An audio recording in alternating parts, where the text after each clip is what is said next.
안녕하세요. 저는 서울에서 거주하는 소아과 전문의 38살 남성입니다. 의대 졸업 후 대학 병원에서 근무하다 현재는 선배가 운영 중인 소아과에서 페이 닥터로 근무하고 있어요. 내년에는 외과 수술 전문 병원에 소아외과 전담의로 이직 예정이고요. 이 나이 먹도록 결혼을 왜 하지 않느냐 궁금하지 않으세요? 정말 슬프게도 불과 3년 전 기분 나쁜 파혼을 경험했거든요. 그래서 그 일을 겪은 뒤에 결혼에 대한 생각이 싹 사라지더군요. 아마 그때 제가 결혼을 했으면 예쁜 와이프와 함께 행복하게 잘 살고 있었을 거예요. 어쩌면 아이가 있었을지도 모르죠. 저에게 쓰라린 아픔을 안겨줬던 그 여자로 인해 저희 집 명성에 먹칠을 할 뻔한 제 파혼 사연을 여러분께 들려드릴게요. 참고로 그 여자라고 하면 저와 결혼을 약속했던 여자친구라고 생각하실 것 같은데요. 그 여자는 다름 아닌 예비 장모였던 사람입니다. 이때의 일로 인해 결혼에 대한 트라우마가 생겼네요.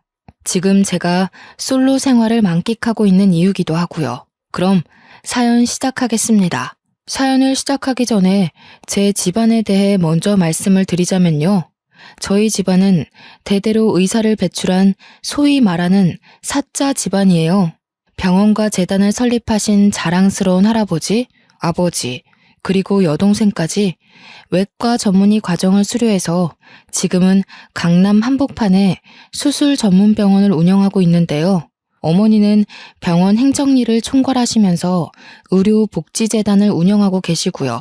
저도 곧 소아과 페이닥터 근무를 끝내고 내년부터는 외과 수술 전문병원에서 전담의로 이직할 예정입니다. 소아 탈장이나 복강경 수술을 전담할 예정이죠. 하지만 다른 분들은 저에게 항상 물어보더라고요.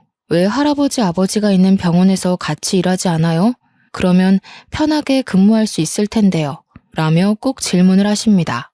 물론 저도 처음에는 그 병원에서 일을 하려고 했습니다. 가업을 이어 병원을 운영하면 당연히 미래도 보장되고 좋은 일이죠. 하지만 가족들의 울타리를 벗어나 큰 병원에서 많은 경험을 해보고 싶은 생각이 강했어요. 그래서 할아버지와 아버지의 제안을 거절하면서까지 약간의 독단적인 행동을 하게 되었죠. 저희 병원은 대학병원처럼 규모가 큰 병원은 아니지만 서울에서 실력 좋기로 알아봐주는 병원입니다. 인터넷과 방송에도 여러 번 소개되며 전국 각지에서 환자들이 오는데요. 빠르고 정확한 진단으로 수술 경험이 많고 그 결과 또한 좋아 입소문을 타기 시작했어요. 또 형편이 어려운 사람들을 위해 여러 가지 의료 서비스를 제공하며 사회적 공헌 활동에도 열심히 이바지하고 있습니다. 작년에는 보건복지부 표창까지 받을 정도였다고요. 이 정도면 어느 정도 유명한지 아시겠죠? 재단과 병원을 설립한 건 증조 할아버지세요.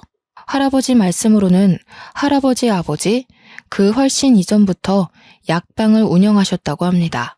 먹을 것도 없어 생활이 어렵거나 아파도 치료를 받지 못하는 사람들을 위해 신분의 고하를 막론하고 열심히 사람들을 돌보셨다고 하네요. 없는 형편에 상과 들로 약초를 캐러 다니시며 본인들이 끼니를 굶어도 굶주린 사람들을 위해 약자 편에 서서 항상 베푸는 삶을 사셨다면서요. 내 자신의 이익보다는 남을 위해 살라는 저희에게 항상 해주시는 말씀이에요. 저희 집 가훈이기도 하고요. 할아버지 때 이르러서야 본격적으로 병원 운영을 시작하셨는데 어렸을 때부터 그런 할아버지와 아버지가 굉장히 멋있어 보였어요. 저와 여동생은 자연스레 의사라는 꿈을 가지게 되었죠. 그렇게 밤낮 없이 코피까지 흘리며 열심히 공부해서 노력한 탓에 지금에 이르렀는데요. 부모님은 꼭 의사가 아니더라도 원하는 일을 하고 살라며 묵묵히 뒤에서 응원을 해주실 뿐이었죠. 공부하는 게 재미있었고 저희가 원해서 이루어낸 꿈이라 의대에 합격했을 땐 그 누구보다 기뻐해 주시며 앞으로 각오해야 한다며 따끔한 충고를 해주시기도 하셨죠.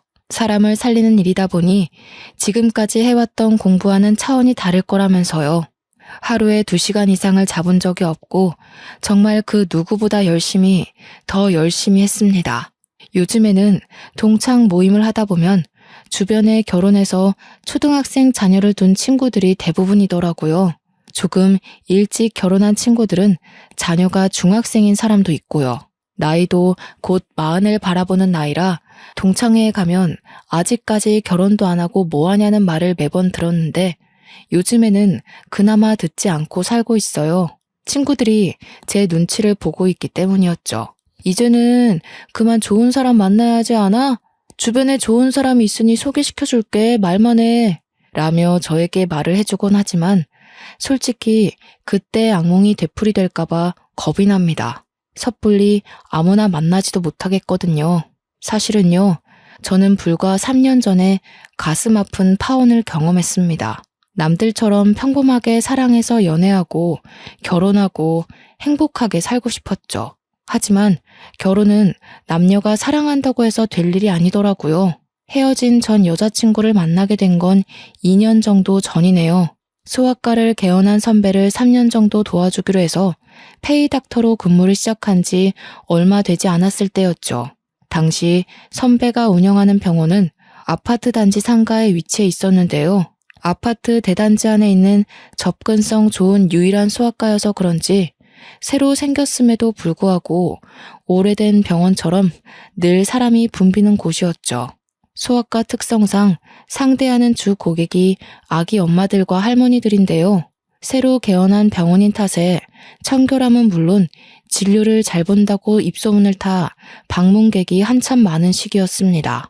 아유, 선생님, 혹시 결혼 안 하셨죠? 제 동생이 나이가 30인데 마침 남자친구가 없다네요? 선생님, 소개팅 한번 해보실래요? 의사 양반이 우리 손주도 낫게 해주고 명의일세 그려 우리 손녀랑 만나볼티요? 우리 손녀도 저기 무슨 회사에서 일한다고 그러더라고. 의사 양반 정도면 여자들이 아주 줄을 서겠어. 선생님, 너무 잘생기셨어요. 성격도 좋으셔서 인기도 엄청 많으시겠다. 어쩜 하느님은 이렇게 불공평하실까? 선생님한테 다 몰아주셨네. 자랑은 아니지만요. 제 외모는 아버지를 닮아 준수하게 생긴 편입니다. 얼마 전에 방영했던 드라마 중에 슬기로운 의사생활이라고 있죠. 거기서 나오는 안정원 역할을 했던 배우를 닮았다며 동네 이름을 붙여 구례동 안정원이라는 별명도 생겼답니다. 성격도 둥글둥글해서 어른들이 좋아하는 딱 사윗감 삼고 싶은 스타일이라고 하더라고요. 사람 사귀는 것도 좋아하고 특히나 아이들을 좋아하기 때문에 병원에 방문하는 아이들을 진심을 다해서 진료를 해주었습니다. 제 노력이 가상했는지는 모르겠지만 병원이 쉴 틈 없이 돌아갔죠. 엄마들 사이에서 입소문이나 항상 진료 대기실이 만석을 이룰 정도였거든요.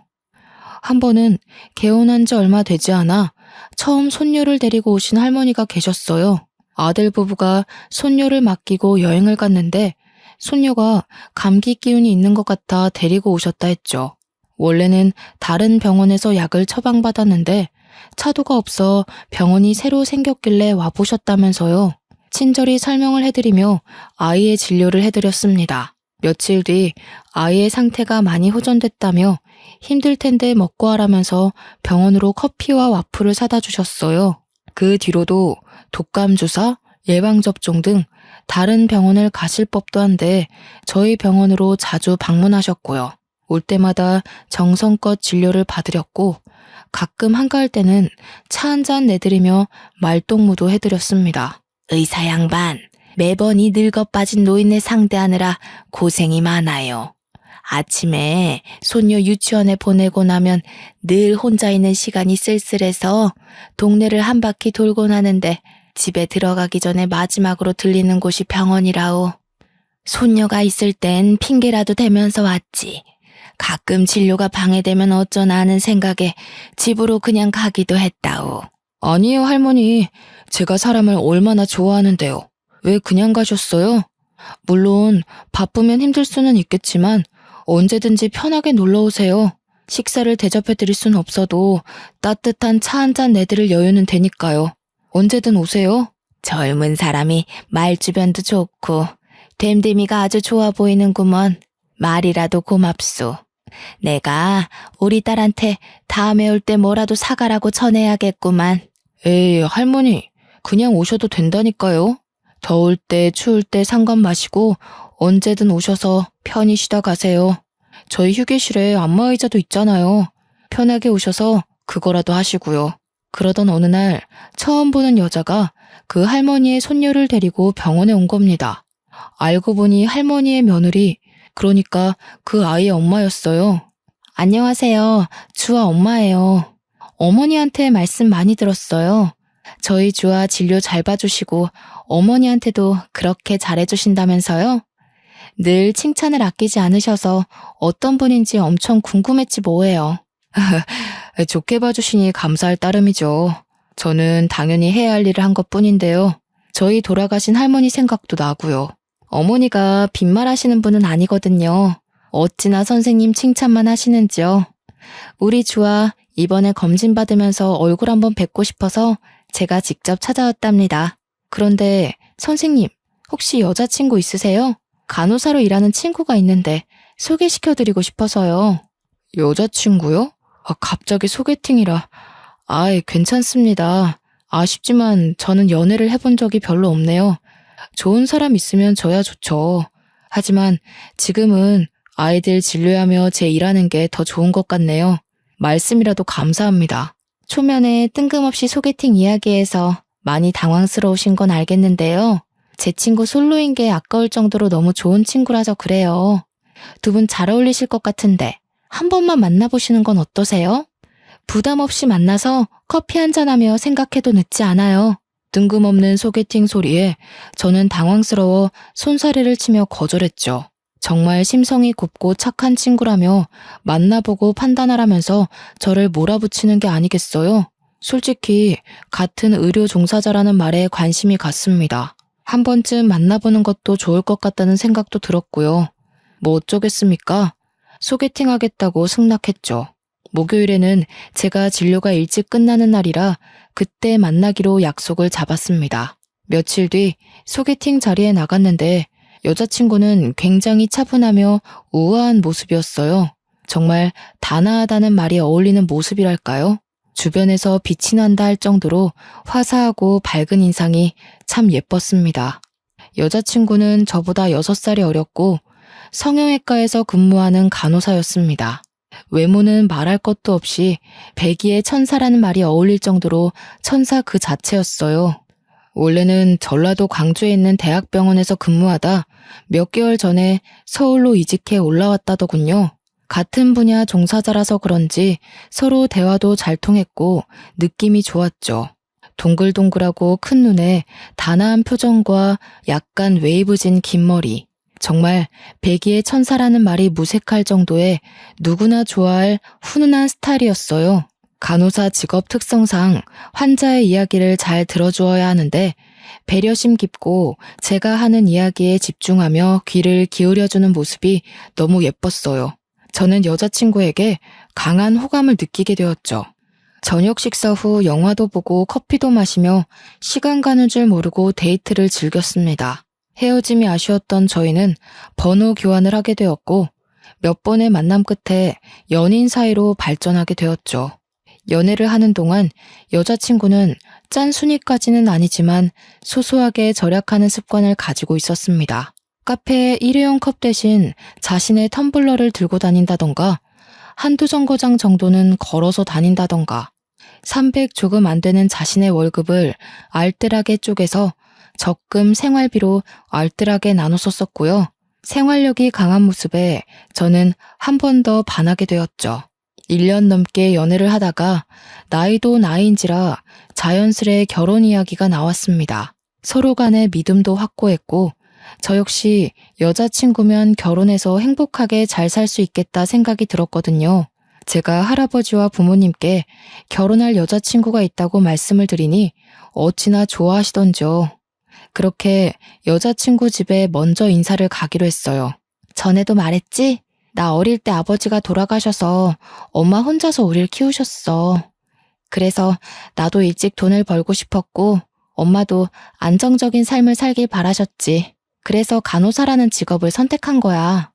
그럼 기억하고 있지. 누구나 다 사정은 가지고 있는 걸. 그게 자기의 흠은 아니잖아. 이제 듬직한 사위 보시고 우리가 행복하게 잘 사는 모습 보시면 더 좋아하실 거야. 너무 걱정하지 마. 사실 우리 엄마 혼자서 우리를 키우시다 보니 성격이 조금 유별나셔. 좋게 말하면 여걸이신데 자기가 기분이 나쁠 수도 있을 것 같아서 미리 말해두는 거야. 자식에 대한 보상 심리 같은 것도 있으시거든.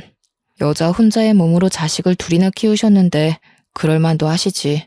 아마 누구나 다 그럴 거야. 혹여나 진짜 그러면 내가 잘 말씀드리면 되지 뭐. 너무 걱정하지 말자. 여자친구 집은 여느 집처럼 평범했습니다. 작은 마당이 딸린 단독주택이었는데 고즈넉하니 아담하고 정겨운 분위기를 품고 있었어요. 예비 처가에 잘 보이려 고급 한우 세트와 100만 원 가까이 하는 차 세트도 준비했고요. 여자친구가 한 말도 있고 실수하면 안 된다는 생각 하나로 마음을 다잡고 집 안으로 들어섰죠. 심드렁한 표정의 예비 장모님과 밝은 표정의 예비 처제가 반갑게 맞아주었어요. 안녕하세요. 임지윤입니다. 하나와 결혼을 전제로 만나고 있어요. 미리 인사드리지 못해 죄송합니다. 이렇게 인사를 드리게 되었네요. 형부, 언니, 오느라 고생 많았어요. 식사는 아직 안 했죠? 그런 줄 알고 엄마랑 내가 열심히 준비해놨어요. 어서 들어와서 식사 먼저 해요. 듣기만 했지 생각보다 나이가 더 들어 보이네. 우리 하나랑 6살 차이라고 했던가? 띠동갑이라고 해도 믿겠어. 가만 보자. 좀 생긴 걸 보니 여럿 여자 좀 울려봤겠구만. 어머님, 제가 그래도 동안이라는 소리 좀 들어요. 하나가 누굴 닮아 미인인가 했는데 바로 어머님을 쏙 빼닮았네요. 어머니도 정말 미인이십니다. 사람들한테 하나 언니라고 해도 믿을 것 같은데요. 어떤 걸 사올지 한참 고민하다 제가 겨우 골라왔는데 마음에 드실지는 모르겠네요. 무겁게 뭐하러 이런 것까지 가져오세요. 그냥 오셔도 되는데요. 그리고 엄마는 처음부터 무슨 말을 그렇게 형부 난감하게. 일단 다들 같이 식사부터 하자고요. 언니도 얼른 형부 데리고 들어오고. 네, 제가 나이가 많은 건 사실입니다. 그런데 처음 만나는 자리인데 좀 너무한 거 아닌가요? 잔뜩 긴장해 있는 사람한테 무거운 짐까지 들고 있는데 앉으라는 말도 하지 않으시고 제 외모를 가지고 기분 나쁜 어투로 말씀하시는데 정말 기분이 상하더군요. 속상했습니다. 아무리 제가 귀한 딸을 데려가는 죄인된 입장이라지만 저런 취급을 받을 이유는 없잖아요. 당장이라도 자리를 박차고 나가고 싶었지만 그래도 여자친구를 보며 꾹 참았어요. 여자친구는 안절부절 못하고 있더라고요. 그래도 좋은 게 좋은 거라고 웃으며 좋은 인상을 남겨드리려 노력했죠. 소중한 딸이 결혼한다니 시집 보내기 아쉬운 마음에 노파심으로 그러겠거니 하고 좋게 생각하고 넘어갔죠. 밥도 먹고 커피를 마시며 앞으로 잘 지내보자고 화기애애한 분위기가 됐어요. 나중에 조카 생기면 제가 다 돌봐줄게요. 저 이래봬도 복수 전공으로 유아교육 전공했거든요. 믿고 맡겨만 주세요. 너무 앞서갔다 얘. 아직 결혼도 안 했는데 무슨 조카야. 얘는 쓸데없는 소리를 하고 있어. 에이 하나야. 처제 밝고 씩씩하고 좋구만 뭘. 나중에 우리 아이 태어나고 봐준다면야 고마워서 절이라도 해야지. 요즘 그러기가 쉽질 않잖아. 기대할게 처제. 예비 처제가 성격이 밝고 활발한 탓에 분위기를 잘 이끌어내더라고요. 저희가 인사를 온 자리인데 굳이 어려워할 필요 있냐며 서로 편하게 하면 좋은 거 아니냐면서요. 그렇게 예비 처제는 전화를 받으러 나갔고 여자친구가 화장실에 간다고 잠시 자리를 비웠는데요. 예비 장모님의 표정이 확 바뀌더니 저에게 대뜸 말씀하시는 겁니다. 모아둔 재산은 좀 있어요? 집은 어디에 구할 생각이고? 부모님은 다 살아계시나? 뭐 하시는 분들이죠? 우리 하나랑 어떻게 만난 사이예요? 하나랑 결혼해서 먹고 살 만큼의 여유는 충분히 있습니다. 집은 직장 근처로 잡을 예정이고요. 부모님 모두 살아계시고 사업을 하고 계십니다. 하나 씨는 병원에 자주 오시는 손님이 소개시켜 주셔서 만나게 되었습니다. 우리 하나, 내가 혼자 어렵사리 키워서 간호사 만들어 놨어요. 애 아빠가 사고로 죽고 일도 안 해본 나 혼자 아둥바둥 그렇게 평생을 힘들게 살았거든요. 나도 솔직히 애미 된 입장에서 우리 하나가 너무 아까워요. 어디가 모자라서 나이 많은 남자를 데려와서 결혼한다고 그러는지. 어머님, 어떤 부분을 걱정하시는지 잘 압니다. 평생 고생하시면서 하나 뒷바라지 잘해주신 것도 알고요. 외모로 보나 직업으로 보나 우리 하나 어디 하나 빠지는 구석 없는 1등 신부감이죠. 앞으로 제가 하나 잘 챙겨주겠습니다. 너무 걱정하지 마세요. 애들 키우느라 정작 나는 나를 위해 살았던 적이 없어요. 결혼하면 집은 당연히 남자가 해와야 하는 거 알죠? 나는 2딸 양육하느라 노후 준비도 못했어요. 그래서 보태줄 수 있는 돈도 없고요. 어머님, 저 하나 데리고 호강시켜줄 능력 충분합니다. 그러니 저 믿으세요. 그리고 말씀 편하게 하세요. 그럼 그럴까? 어쨌거나 자네 결혼하면 나한테 용돈도 주고 해야 해. 젊고 예쁜 딸 데려가면 그 정도는 해줘야 하지 않나? 나도 자네 부모나 마찬가지인데. 이건 내가 준비한 혼수 예단 목록이야. 모를 것 같아서 미리 준비했네. 한 달에 200만 원 정도면 괜찮지 싶은데 자네 생각은 어떤가? 그 부분은 하나랑 상의해서 이야기하겠습니다. 결혼하면서 필요하신 게 있으시면 언제든 말씀해 주세요. 예비 장모님은 마치 미리 준비한 듯이 혼수와 예단 목록이 담긴 봉투를 건네주셨어요. 나중에 집에 와서 보니 차, 집, 밍크코트, 용돈 등 별의별 내용이 다 있었어요. 솔직히 조금 너무한 게 아닌가 싶을 정도더군요. 물론 원한다면 전부 해드릴 여유도 있었지만 원래 결혼이라는 게 각자 형편에 맞게 해야 하는 것 아닌가요? 금액으로만 따지면 아파트 한 채 정도 되는 금액이었거든요. 이때라도 다시 생각해보자 했었어야 했는데 제가 나이가 많아 늦게 결혼하는 탓이라 생각했어요. 그렇게 어수선한 첫인사를 마치고 저희 집에도 인사를 갔어요. 부모님은 제가 며느리 될 여자를 소개시켜드린다 하니 잔뜩 신이 나셔서는 손수 정성껏 차린 음식을 대접하고 싶다며 집으로 초대를 하셨죠. 여자친구는 저희 집을 보더니 입을 떡하니 벌리며 놀란 표정 감추지 못하더군요. 어느 정도 여유는 있겠다 했는데 이 정도일 줄은 몰랐다면서 뭐라고 말해야 할지 모르겠다고요. 그리고 식사를 하며 저희 집안에 대해 이야기를 해주었어요. 부담스러울까봐 미리 말하지 못해서 미안하다는 사과와 함께요. 하나씨, 부담스러워하지 말고 많이 들어요. 원래는 밖에서 보자고 하려 했는데 그래도 귀한 손님이 오는데 바깥 음식을 먹으면 쓰나. 도우미 이모님이랑 내가 함께 준비한 거지만 많이 먹어요. 이 녀석이 숙기가 없어서 언제 정신 차리나 했는데 아가씨를 보니 내 마음이 놓이는구먼. 어디 불편한 건 없나? 보니까 이 녀석이 집 얘기를 한 번도 안 했나 보구먼. 예끼, 재윤아, 네 색시한테 실수한 게다 이놈아. 아니에요, 할아버님. 제가 굳이 물어보지 않았는걸요. 재윤 씨만 보면 되는 거지. 배경이 중요한 건 아니라서요. 이렇게 환대를 해주시니 몸둘 바를 모르겠어요. 음식도 정말 맛있고요. 결혼 준비하면서 힘든 거 있으면 언제든지 재윤이 통해서 말해요. 저 녀석이 마음에 안 들면 나한테 직접 이야기해도 돼요. 이제 우리 가족인데.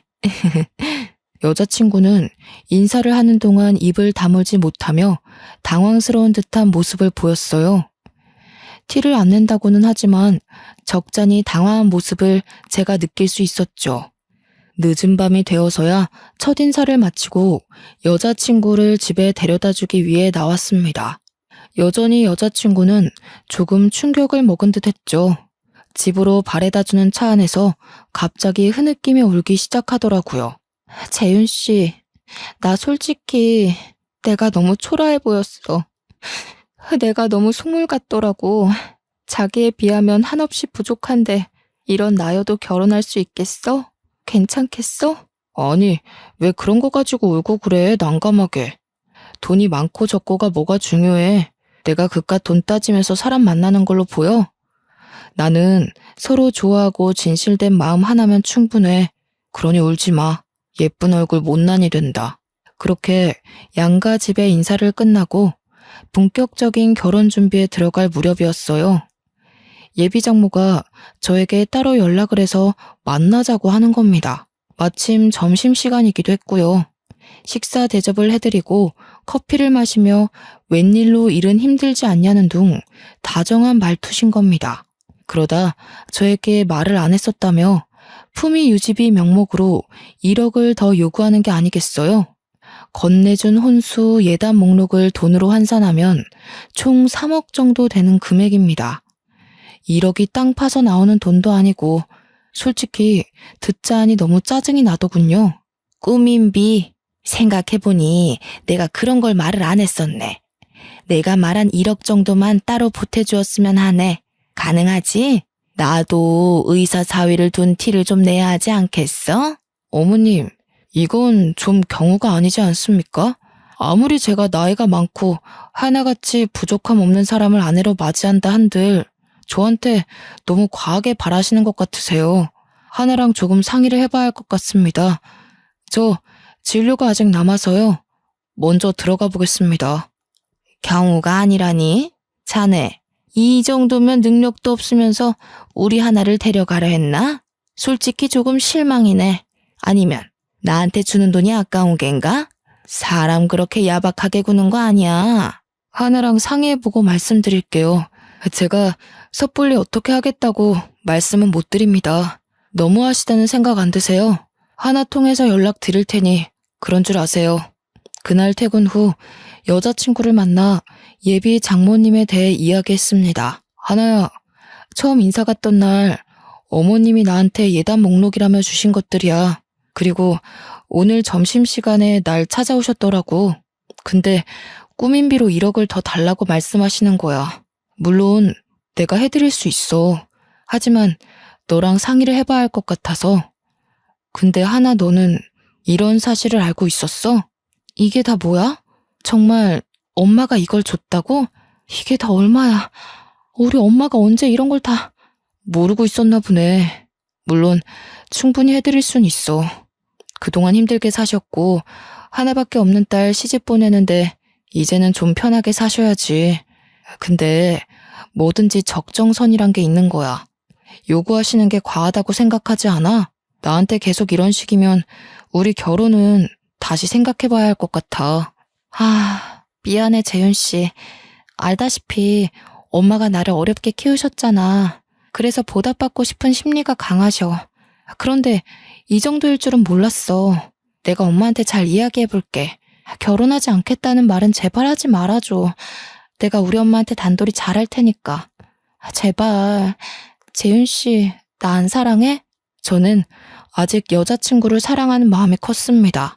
물론 예비 장모님 때문에 어쩔 수 없이 뱉은 모진말이지요. 저는 마지막 기회다 싶어 예비 장모님이 다시는 이런 행동을 하지 말 것을 약속받고 결혼을 재개하기로 했어요. 이런 일이 있다면 여자친구를 통해 이야기를 하라는 말을 전달드리면서요. 며칠 뒤 조금 잠잠하나 싶더니 예비 장모님이 연락을 하셨습니다. 제가 바빠서 휴대폰 전화를 받지 못하자 병원으로 전화를 하셨더군요. 자네, 어떻게 그럴 수 있나? 내가 실수를 조금 했기로써니 하나를 얼마나 쥐잡듯 잡았으면 나한테 와서 소리를 치냔 말이야. 내가 자네한테 과한 부탁을 한 건가? 그게 그렇게도 과해? 우리 귀한 딸 데려가면서 그 정도 할 생각은 했어야 하는 거 아니냐고. 자네, 실망이 크네. 자네, 내가 생각이 짧았네. 내가 그랬으면 안 되는 거였는데 실수했네. 예단은 내가 줄여서 다시 보내주겠네. 미안하네. 정말 극과 극이지 않나요? 더 웃긴 건 뭔 줄 아세요? 저렇게 전화와서 화를 내고 억지를 부리며 악다구니를 쓰시다가도 어느 날엔 자신이 생각이 짧았다며 누그러진 모습을 보이신다는 겁니다. 그러다 또 며칠 뒤엔 아무리 생각해도 이건 자신이 억울하다며 돈을 더 달라는 둥, 물론 여자친구는 이런 사실조차 모른다는 거죠. 어른한테 죄송한 말이지만 정말 돈에 환장하신 건가 미친 거 아닌가 생각이 들더군요. 중요한 건 차라리 여자친구를 통해 당당하게 이런 이유가 있으니 이런 식으로 해달라 요구를 하면 좀 나았을 겁니다. 자식 팔아서 장사하려는 것도 아니고 이게 뭡니까? 그렇게 하루가 멀다 하고 연락해서 잔소리를 해대는 통에 이건 정말 아니다 싶은 생각이 들었습니다. 마침 그날 환자도 많고 바쁘고 정신없었지만 스트레스가 이만저만 아니었거든요. 오래 고민 끝에 여자친구와 저녁 약속을 잡았습니다. 하나야, 나 더 이상은 못 참겠어. 어머님 해도 해도 정말 너무하시는 거 아니야? 그때 이후로 시도 때도 없이 전화 오셔서 본인 할 말만 하시고, 내가 전화를 안 받으면 병원에까지 전화하시고, 내가 선배랑 간호사들 볼 면목이 없어. 나한테는 별말 없어서 나는 정말 아무것도 몰랐어. 병원에 전화까지 하셨다니 도대체 엄마는... 재윤 씨, 정말 미안해. 내가 대신 사과할게. 내가 분명 잘 말했는데...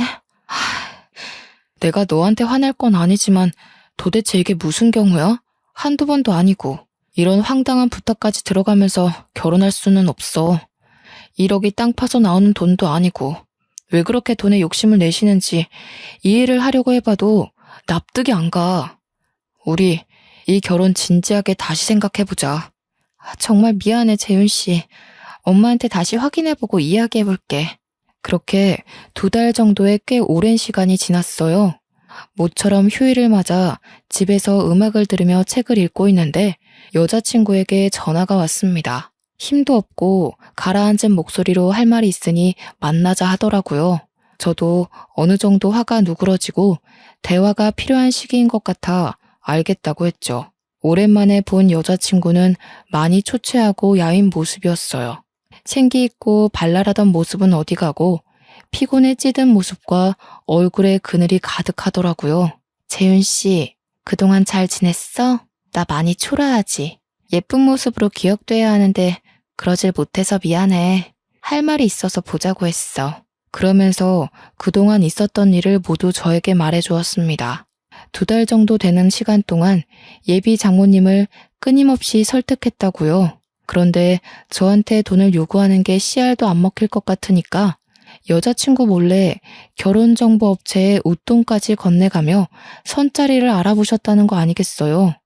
하도 죽겠다는 소리를 하며 가출도 몇 번 하시고 고집불통에 통제불능인 상태셔서 어쩔 수 없이 몇 번의 선자리에 울며 겨자 먹기로 나갔다는 겁니다. 그런데 맞선 상대로 나온 남자들이 하나같이 나이가 많거나 이혼을 했거나 자식이 딸려도 직업이 별로여도 돈 많은 남자들이었다는 거예요.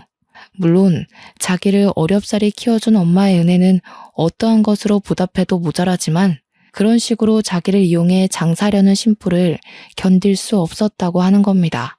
재윤 씨 만나러 집을 나서는 순간에도 맞선 자리를 알아보시더라고. 내가 집을 나와 연락을 끊어보기도 하고 울면서 제발 그러지 좀 말라고 하소연을 해도 엄마는 내 얘기 듣지도 않더라. 차라리 내가 혼자인 게 나은 것 같아. 어떻게 그렇게까지 하실 수가 있어. 정말 너무하시네. 우리 서로 사랑한 시간도 있고 결혼을 약속한 사이지만 미안해, 재윤 씨. 남들한테 피해만 주는 것 같아서 죄책감 때문에 잠도 잘 못 자겠어. 도저히 이대로는 안 되겠어. 우리 결혼 없던 걸로 하자. 저와 여자친구는 밤 늦은 시간까지 길고 긴 대화를 나누었습니다. 결국은 헤어짐으로 마무리됐고요. 앞으로 연락하는 일은 없을 거라며 그동안 미안했다며 서로 아쉽고 또 안타까운 마음에 아무 말도 못하고 서로 부둥켜 안으며 울기만 했습니다. 그렇게 여자친구를 보낸 뒤 며칠 동안은 비련의 여주인공처럼 저도 눈물을 흘리며 여자친구를 그리워했습니다. 그것을 감수하지 못한 제가 나쁜 놈인가? 그런 상황에 처한 여자친구를 감싸주지 못한 제가 못난 놈인가 하며 스스로 자책도 많이 하고 괴로웠죠. 표정도 없이 사람들을 응대하고 어느 날은 술에 쩔어 폐인처럼 살기도 했지요. 아직 여자친구와 이별에 대한 슬픔이 채 가시지도 않았는데 예비 장모님이 연락을 해오셨습니다. 자네 어떻게 이럴 수 있나? 내가 그깟 돈 좀 달라 했다고 우리 하나를 버려? 너 지금 제정신이야? 어떻게 우리한테 이럴 수 있어? 의사면 다야? 없는 사람 그렇게 무시해도 돼? 이 싹퉁 바가지 없는 새끼. 네? 방금 뭐라고 하셨어요? 제가 너무하다고요? 저희 결혼 없던 걸로 한 거 하나가 먼저 이야기한 겁니다. 그리고 이렇게 된 게 제 탓이라고 생각하세요? 지나가던 개가 웃겠네요. 뭐? 너 말 다 했어? 어른한테 뭐? 개가 어쩌고 어째? 네가 의사면 다야?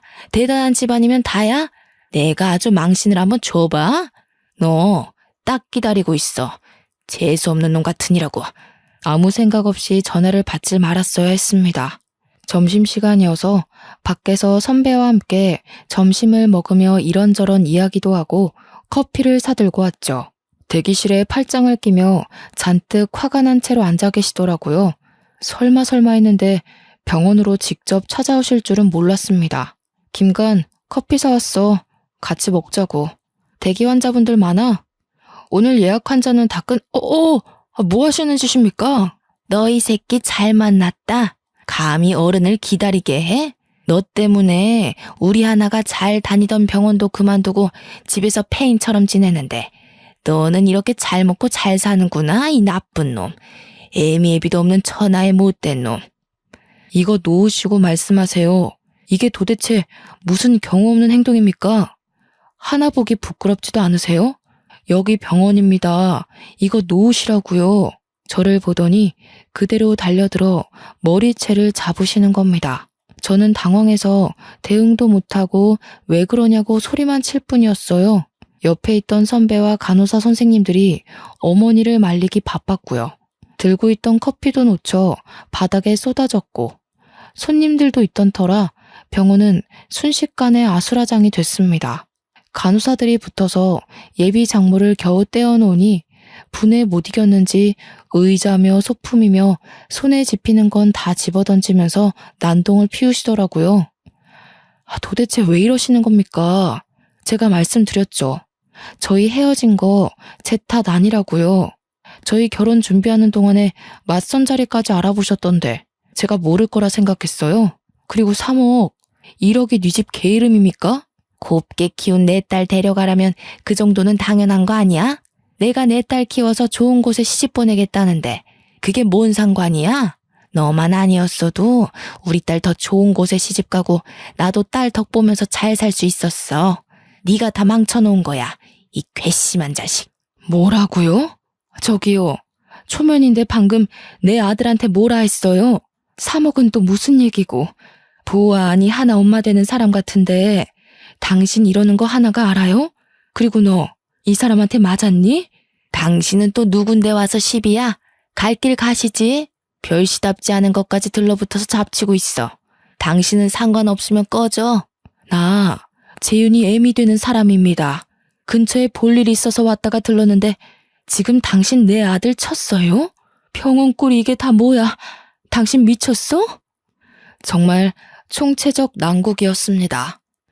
예비 장모였던 사람이 병원으로 찾아와 난동을 부리며 김을 파손해 머리채 잡힌 아들을 본 저희 엄마. 주변의 시선 따위는 신경 쓸 겨를도 없었죠. 엄마와 예비 장모 사이에 고성이 오가니 안 되겠다 싶었는지 병원 진료를 급하게 마감했습니다. 한두 명의 손님이 있었지만 그 상황을 보고 누가 진료를 보겠습니까? 그날은 더 이상 영업을 할 수가 없었어요. 두 분 다 그만하세요. 서로 할 만큼 하셨어요. 그리고 어머님, 저 하나랑 파혼한 마당에 여기까지 와서 이러시면 곤란하죠. 저도 더 봐드리진 못하겠네요. 병원 기물 파손하신 거, 저 때리신 거 배상해 주셔야겠어요. 여기가 네 병원이라도 돼? 배상? 까짓것 해봐. 나 돈 없어, 배째. 그러게 누가 우리 딸 뻥 차버리래? 그렇게 잘난 여자가 어딨다고 애초에 넘보지도 못할 놈이 말이야. 뭐 이런 막무가내인 사람이 다 있어. 재윤아, 너 괜히 힘쓸 것 없다. 너 이런 소리 들으라고 내가 그 공부시켜서 의사 만든 거 아니다. 김 변호사한테 전화해서 내가 알아서 처리할 테니 너는 가만히 있어. 아니, 당신은 아까부터 자꾸 왜 참견질이야? 돈이 그렇게 많아? 당신 그 잘난 아들이 우리 하나 버려서 우리 딸은 폐인 되어 가고 있는데 나도 피해 보상 좀 받아야겠는걸? 말 다 했어요? 피해 보상? 그래요. 한번 해봐요. 우리 집안 무시하는 것도 정도 것이지. 당신 내가 고소할 거야. 우리 재윤이를 무시하는 건 우리 집안을 무시하는 거나 마찬가지야. 얼마나 잘난 집안이길래 그렇게 당당하지? 당신 아들 내가 의사생활 못하게 아주 사회에서 매장시켜버리려니까. 결국 저는 예비 장모를 폭행죄, 업무방해죄로 고소했습니다. 물론 기물파손에 대한 피해보상금 청구까지요. 합의할 생각은 전혀 없었습니다.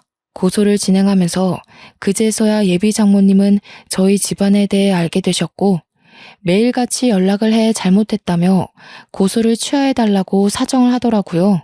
고소를 진행하고 재판을 앞둔 어느 날 부모님이 계신 집으로 여자친구와 예비 장모가 찾아왔습니다. 눈물 콧물을 다 짜내며 고소를 취하해달라고 사정하더라고요. 어머니, 재윤 씨, 정말 죄송합니다. 제가 엄마를 말렸어야 했는데 그러질 못했어요. 어떻게든 변상을 할 테니 고소만은 취하해주세요. 정말 죄송합니다. 제가 정신이 어떻게 됐던 모양입니다. 돈에 눈이 멀어 미쳤었나 봐요. 선처해주시면 쥐 죽은 듯이 조용히 살겠습니다. 병원 기물파손한 부분에 대해서는 어떻게든 변상하겠습니다. 제 딸아이를 봐서라도 한 번만 용서해주세요. 아무리 돈에 눈이 멀어도 그렇죠. 귀한 자식 팔아서 장사하려는 짓, 그거 진짜 못할 짓입니다. 없으면 없는 대로, 있으면 베풀며 살아야 되는 거 아니에요? 저희 돈 같은 거 하나도 안 따집니다. 하나 마음 씀씀이 그거 하나 봤어요. 대개 따님 어딜 가도 부족함이 없어요. 근데 그걸 망친 건 그쪽입니다. 그 돈은 제가 어떻게든 마련해서 드릴 테니 저를 봐서라도 한 번만 용서해 주세요. 제가 이렇게 빌게요. 어머니, 고소 취하 부탁드립니다. 딸 팔아서 장사를 한다뇨? 네네, 그건 말도 안 됩니다. 앞으로 그런 일 없이 착하게 살 테니 제발 고소만은 취하해 주세요. 이렇게 부탁드립니다. 앞으로 그렇게 살지 마세요. 자식 가지고 장사하지 말란 말이에요. 그렇게 살지 않겠다는 조건으로 고소 취하해 드릴 겁니다. 하나 얼굴 봐서 100번 1000번 참고 이야기하는 거고요. 이제 그만 돌아가세요. 하나야, 너도 할 만큼 했으니 어머니 모시고 집으로 돌아가렴. 내가 따로 연락하마.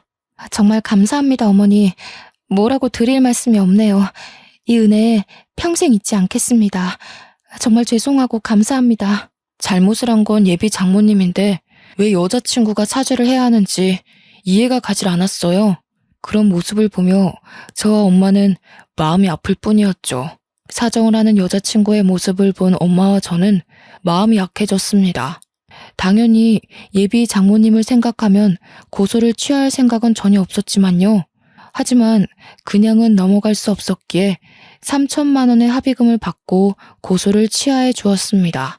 그 돈은 선배의 병원을 수리하고 망가진 장비를 구입하는 데 사용했고요. 엄마는 그런 못된 인간은 정신을 차리게 해주어야 한다며 아쉬워하셨어요. 한바탕 소란이 일고 전해 들은 소식으로는 여자친구가 다른 지역으로 이사를 갔다더라고요. 어디로 갔는지는 저도 모르겠습니다. 저는 선배의 병원을 그만두고 강남에 있는 아버지가 운영하시는 병원으로 이직했습니다. 선배한테는 병원에 근무하면서 신세 많이 지고 간다고 말을 건넸고요. 이직한 뒤에는 외과 전문 병원이라 그런지 수술도 많고 끼니를 제때 챙겨 먹지 못할 만큼 바쁜 나날을 보내고 있어요. 부모님께 병원 운영에 관한 것도 배우고 있고요. 할아버지가 늘 말씀하시던 것처럼 제 자신보다는 남을 위해 살아가는 인생을 살고 싶어요. 지금 이 글을 쓰는 이 순간에도 여자친구가 생각나지만 가슴 깊이 묻어두려 합니다. 독신으로 사는 것도 나쁘지는 않을 것 같아요. 시간이 약이라는 말이 있죠. 1년 정도가 지났을 무렵에서야 일에 취해 사니 이별의 아픔이 조금은 나아지더군요. 이별의 상처가 전부 아문 것은 아니지만 지금은 잘 살고 있겠거니 할 뿐이었죠. 깊은 사랑을 했던 터라 일부러 기억 속에서 지우려 해도 생각이 안 나진 않더라고요. 그런 가슴 아픈 이별을 겪은 뒤 저는 결혼에 대한 생각이 싹 사라졌습니다. 주위에서는 더 늦기 전에 해야 되는 것 아니냐며 좋은 사람을 소개시켜 주겠다고 난립니다. 부모님도 한 살이라도 젊을 때 다시 생각해보라며 할아버지한테 증손주 안겨드릴 생각 없느냐고 가끔 한 소리 하시고요. 저는 아마 남은 인생을 독신으로 살아가지 않을까 싶네요. 혹시 저처럼 이런 가슴 시린 일을 겪으신 분이 계신가요? 그렇다면 저의 사연을 읽고 조금이라도 공감과 위로가 되셨으면 좋겠습니다. 이별을 한다는 건 정말 슬프고 가슴이 미어지는 일이지만 겨울이 지나고 봄이 오듯이 언젠간 우리가 갖고 있는 상처도 아물 겁니다. 저의 긴 사연을 들어주셔서 감사합니다.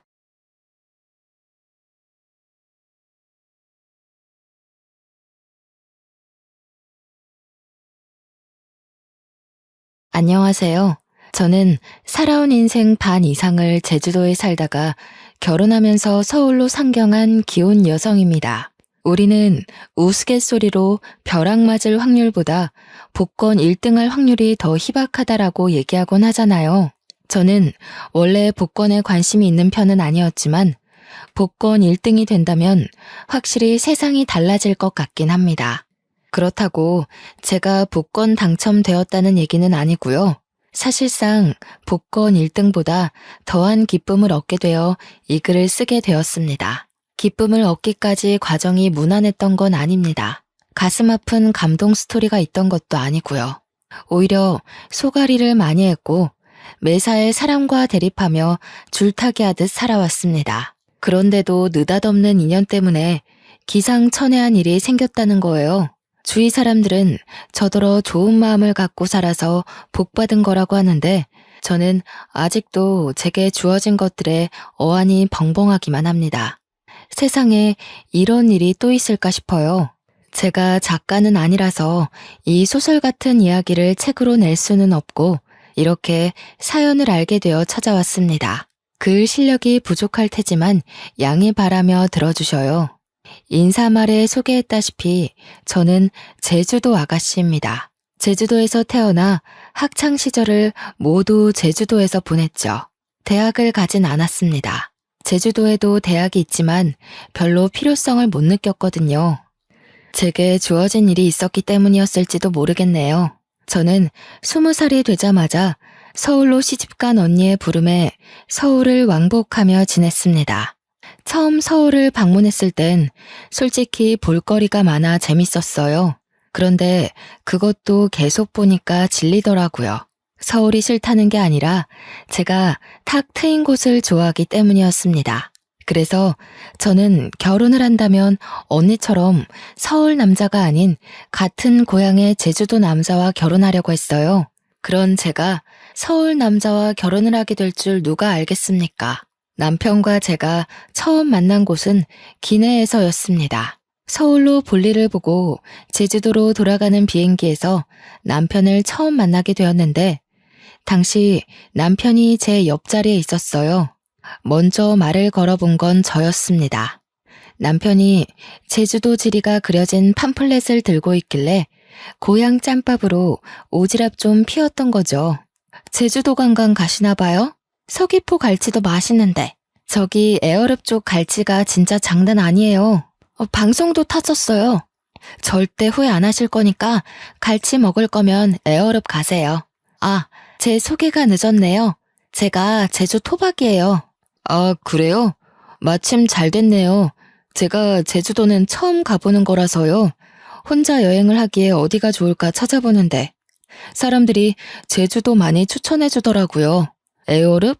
거기 어디쯤에 있어요? 잘 몰라서 그러는데 위치 좀 알려줄래요? 관광 대화를 시작으로 남편과 저는 제주도 이야기를 많이 나눴습니다. 비행기 착륙 때까지 저희는 시간 가는 줄도 모르고 얘기에 푹 빠졌어요.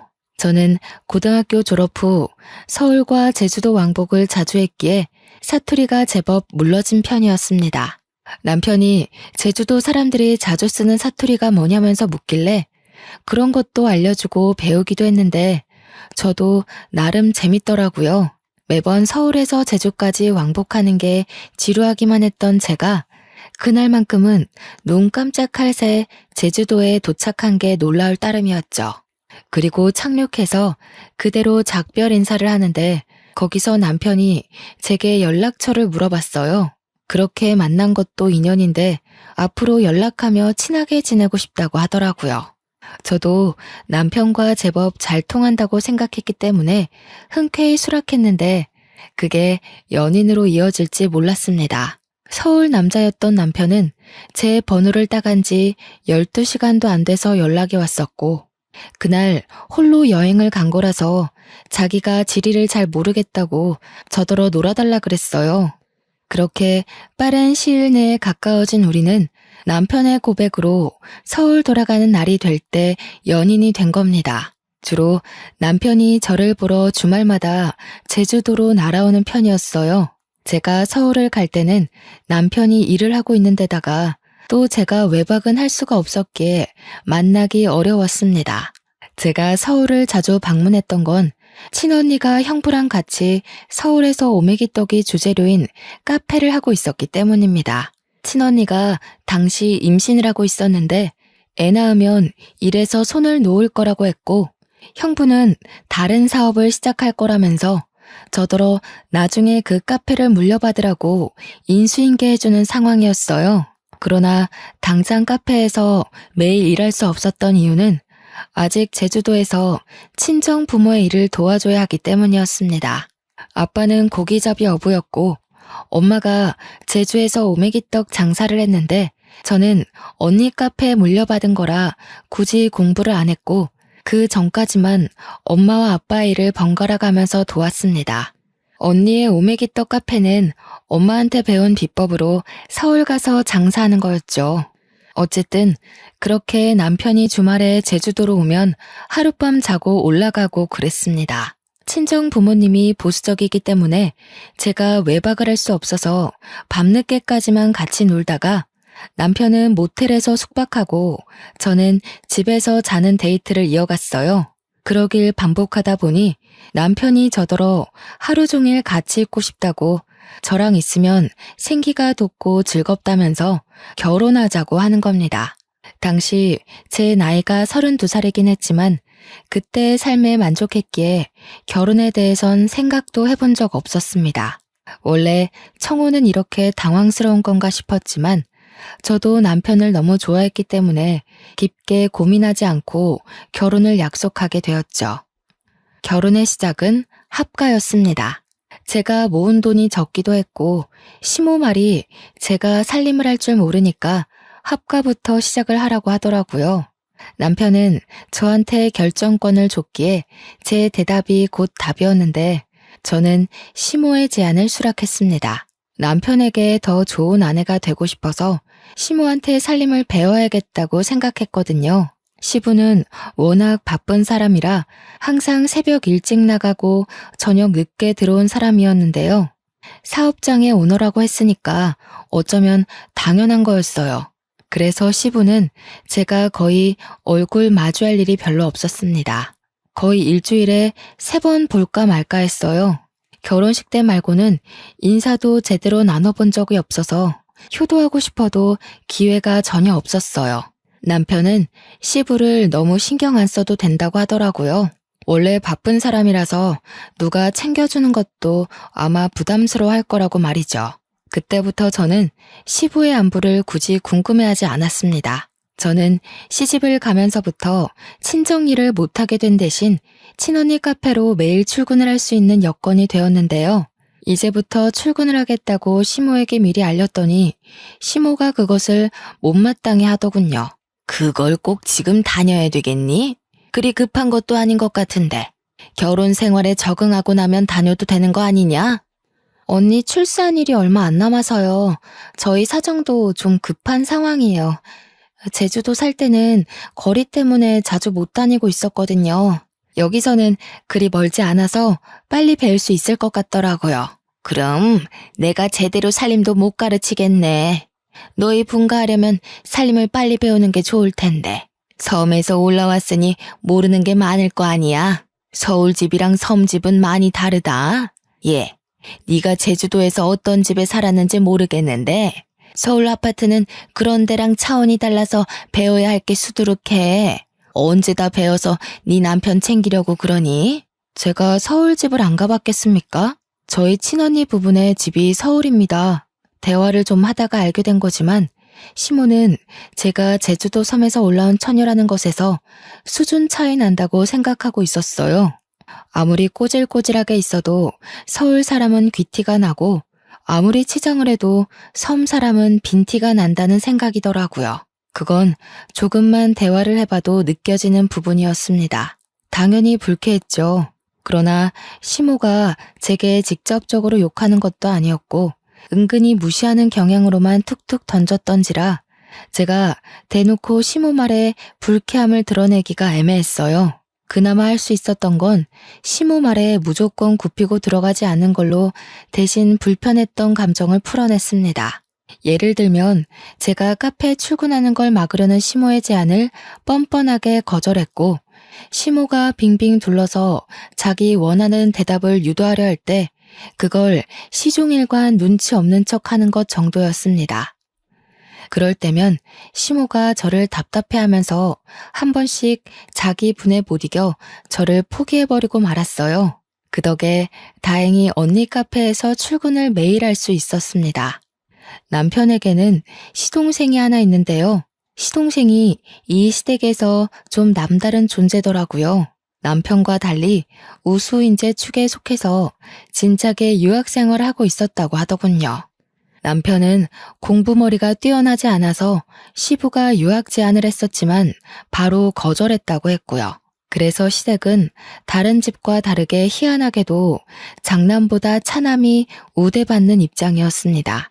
몰랐는데 시모가 제게 촌스럽다고 은근히 돌려서 서울 여자들이랑 비교했던 것처럼 남편한테도 은근히 시동생과 비교를 하지 뭡니까? 넌 내년에 봉급 얼마나 오른다니? 그래도 다닌 지 오래됐는데 이제 좀 확 오를 때 되지 않았나? 그놈의 쥐꼬리만한 월급 때문에 내가 다 답답하던데. 공무원이 올라봤자죠. 엄마가 생각하시는 만큼 오를 리 없으니까 그만 좀 물어보세요. 어차피 저한테 별다른 관심 없으시잖아요. 얘 봐라. 잔소리도 다 어미의 정이야. 내가 진작에 사업 하나 해보라고 했잖니. 요즘 같은 세상에 공무원 하나 해가지고 뭐 해먹고 살래? 네 동생 봐라. 벌써 그 나이에 한 달에 용돈만 돈 100만 원씩 보낸다. 내가 이걸 장남한테 받아야지 막내한테 받는 게 말이니? 어떻게 돈 불릴 궁리를 안 하는가 몰라. 시댁에서는 시부도 사업을 하고 있었고 시동생도 사업을 막 시작해서 단번에 성장했다고 했습니다. 그런 집안에서 남편만 공무원으로 안정직에 있는 상황이었는데요. 어떤 집안에서는 공무원이 남편 감으로 딱 좋다고 칭송하는데 시모는 돈이 확확 튀면서 졸부같이 사는 걸 좋아하는 것 같았습니다. 그렇다고 제가 친언니의 개인 사업을 물려받는 건 또 안 좋아했어요. 혹시라도 제 사업이 잘 돼서 자기네 식구보다 잘 나갈까봐 염려하더라고요. 무조건 자기 집에서 성공하는 사람이 있어야 된다고 보는 듯 했습니다. 남편은 내성이 생긴 건지 시모 말에 대강 대답할 뿐 별다른 감정을 드러내지 않았습니다. 옆에서 듣기만 해도 제가 대신 화가 나는데 정작 당사자가 가만히 있으니 제가 뭐라 나설 수는 없겠더라고요. 그래서 주로 뒤에서 남편을 위로해주기만 했습니다. 어머님 말 너무 신경 쓰지 마. 공무원은 뭐 아무나 되는 줄 아나? 내 친구는 공무원 시험 벌써 3번이나 떨어졌어. 공무원 경쟁률 장난 아닌데 어머님은 아무것도 모르면서. 나 신경 안 써. 원래 저런 사람이야. 나 때문에 당신이 신경 쓰는 것 같은데 당신이야말로 내 걱정은 마. 그래도 걱정해줘서 고마워. 당신이 옆에 있어서 내가 좀 숨 쉬어진다. 남편이 자기는 사춘기를 지나고부터는 시모의 잔소리를 그러려니 체념하고 산다고 했어요. 별로 타격도 없대요. 그러면서 시부가 자기 공무원 꿈을 응원해줬는데 그것만으로 충분하다고 시부는 오히려 사업하는 시동생 걱정으로 마음 졸인다고 했습니다. 시부가 사업을 하는 사람이기에 사업의 위험성을 잘 알고 있어서라고 했어요. 자꾸 이렇게 자리 없는 시동생 얘기가 나오니까 결혼식에서도 본 적 없는 시동생이 문득 궁금해지더라고요. 남편한테 슬쩍 물어봤더니 남편 말로는 시동생이 똑똑한데 얼굴도 자기보다 잘생겨서 잘나긴 했다고 하더군요. 얼마나 잘났길래 시모가 저리 차별을 하는 건가 괜히 샘통이 났습니다. 그렇게 하가 생활 3년이 지났을까요? 그토록 궁금하던 시동생이 귀국한다는 소식이 들려왔어요. 그날은 시댁에서 완전 명절 분위기였습니다. 시동생이 온다니까 저도 들뜨긴 했는데 한편으로는 남편이 걱정되는 겁니다. 시동생이 완전 한국으로 정착하러 온다는데 없는 사람과도 제 남편을 그렇게 차별했잖아요. 그런데 같이 살기까지 하면 얼마나 더 비교를 하겠어요? 불안과 호기심에 저는 그날 카페 일도 안 나가고 시모랑 같이 음식을 준비했습니다. 그렇게 저녁 시간이 되었는지도 모르고 진수성찬을 차리고 있었는데요. 퇴근하고 온 남편을 제가 반기기도 전에 시모가 먼저 잔소리를 해버리지 뭡니까? 너는 좀 일찍 맞춰서 공항까지 동생 좀 태우고 오지. 오늘 네 동생 오는 날이라고 했잖아. 애가 지금 비행기 오래 타서 피곤할 텐데 택시 타고 오는 중이란다. 공무원이 어떻게 일찍 맞춰요? 제가 월차 연차 낸 적은 있어도 어디 마음대로 일찍 퇴근하는 거 봤어요? 지난번에도 말씀드렸던 것 같은데요. 그러니까 말이다. 네가 진작에 사업을 해서 대표 자리 떡하니 맡고 있었으면 시간 구애받지 않았을 거 아니냐. 우리 집 남자들 사주는 죄다 사장인데 너는 누굴 닮아서 그렇게 도전 정신이 없니? 이쯤 되니까 저는 얼굴도 모르는 시동생이 궁금한 걸 넘어서 참 얄미웠습니다. 남편이 익숙해져 괜찮다고 했지만 어느 누가 비판받는 것에 적응이 되겠습니까? 아마 그건 마음속 관역이 닳고 닳아서 화살이 그냥 통과될 만큼 너덜너덜해진 걸 거예요. 마침내 시동생이 도착했고 초인종 소리에 시모가 불이 나게 달려갔습니다. 아이고 내 새끼 고생 많았다. 세상에 왜 이렇게 말라졌어? 밥도 제대로 못 먹고 일만 한 거 아니야? 요리하는 사람 좀 고용해서 끼니를 제대로 챙기지. 아무리 그래도 거기 음식 자체가 내 입맛에 안 맞더라고. 엄마가 해주는 밥 먹고 싶어서 죽는 줄 알았어. 그래서 더 빠진 건가? 근데 형은? 몰라. 동생이 왔는데 나와보지도 않네. 일단 손부터 씻고 와서 앉아. 엄마가 너 좋아하는 걸로 잔뜩 차려놨어. 남편이 퇴근한 뒤 아직 씻고 있었기에 남편 대신 제가 나가서 시동생에게 인사를 했습니다. 남편이 시동생을 잘났다고 엄청 자랑을 했었잖아요. 그런데 솔직히 실제로 보니까 제 남편이 더 잘나 보였어요. 일단 외적으로는 제 남편이 더 키가 컸고 체격이 좋았습니다. 시동생은 좀 마르고 허여멀건한 데다가 약간 멸치상이었어요. 공부 잘하는 괴짜처럼 생겼더라고요. 제가 우리 남편 와이프라서 남편 편을 들려는 게 아니고요. 정말 남편이 시동생을 한참 좋게 평해준 거였다니까요. 그러니까 제 눈에 시모는 시동생이 돈을 많이 벌어서 그거 하나만 가지고 좋아하는 것 같았어요.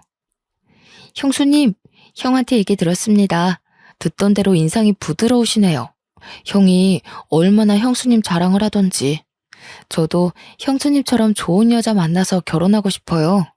시모 때문에 시동생을 미리부터 미워하고 있었지만 막상 시동생을 만나니까 제가 얄미워했던 게 미안할 만큼 성격이 동글동글하고 좋더라고요.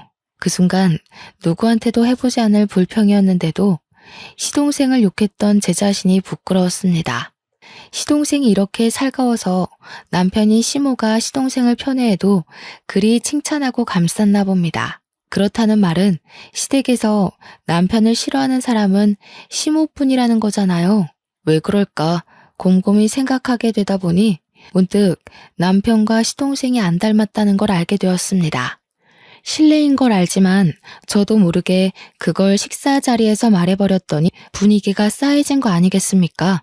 질문을 한 건 저인데 당황한 것도 저였습니다. 아무도 제 말에 답을 안 하고 침묵만 흐르던 그때 가장 먼저 입을 연 건 시동생이었어요. 형수님 모르셨구나. 형, 우리 집 얘기 형수한테 말 안 했어? 그래도 결혼까지 했는데 형 사정은 알고 계셔야 되지 않나? 아, 뭐 좋은 일이라고. 나중에 상황 봐서 얘기하려고 했지. 미리 말 못해서 미안해, 여보. 내가 밥 먹고 나중에 따로 설명해 주던가 할게.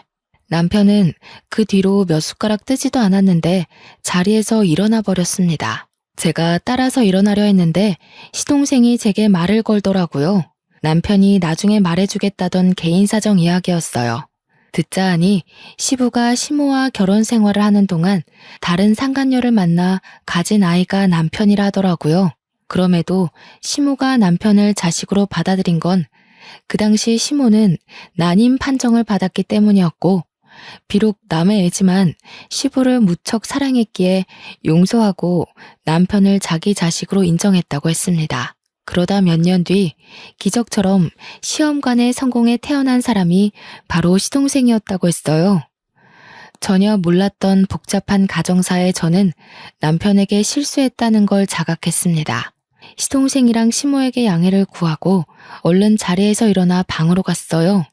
남편이 무슨 생각을 하고 있는지 고뇌 가득한 얼굴로 침대에 앉아 있더라고요. 남편이 왜 시모에게 그런 취급을 받고 살았는지 알게 되니 남편의 처지가 참 불쌍하다고 느껴졌습니다. 태어났을 뿐인데 세상에 낙인 찍힌 셈이잖아요. 이 사실이 드러날 때마다 얼마나 손가락질을 많이 받았겠습니까? 저는 그 사실을 더 이상 언급하지 않고 남편을 조용히 위로해줬습니다.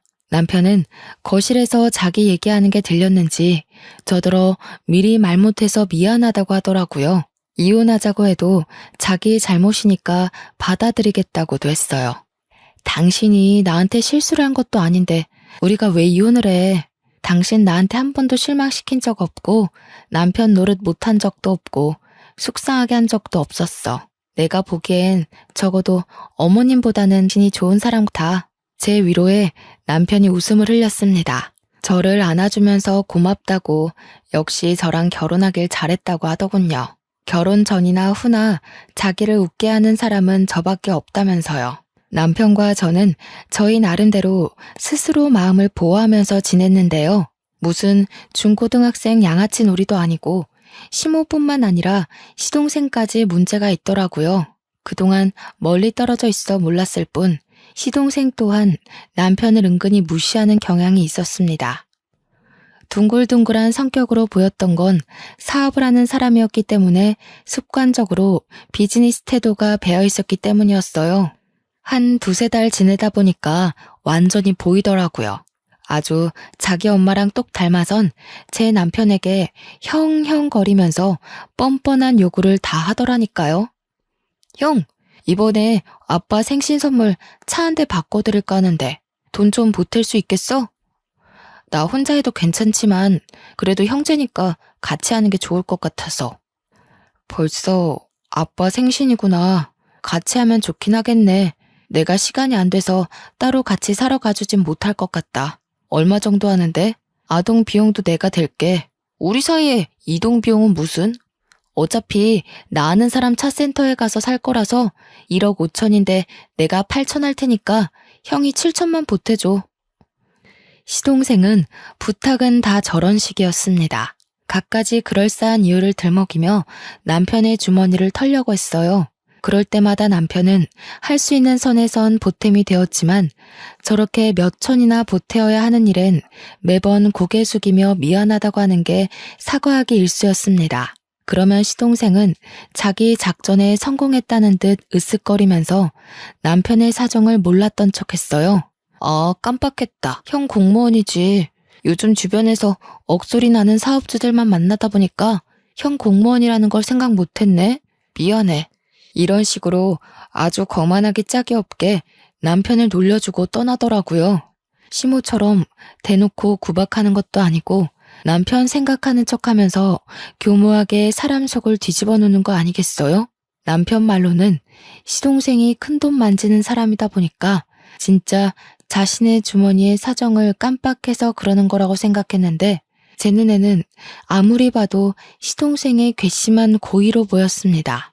시동생이 오기 전에는 시모 한 명이 남편을 괴롭혔다면 이제는 그 스트레스가 2배가 되어버린 것 아닙니까?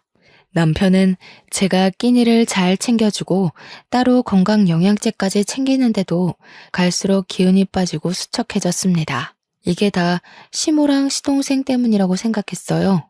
차라리 저를 괴롭혔으면 좋겠다고 생각할 정도였다니까요.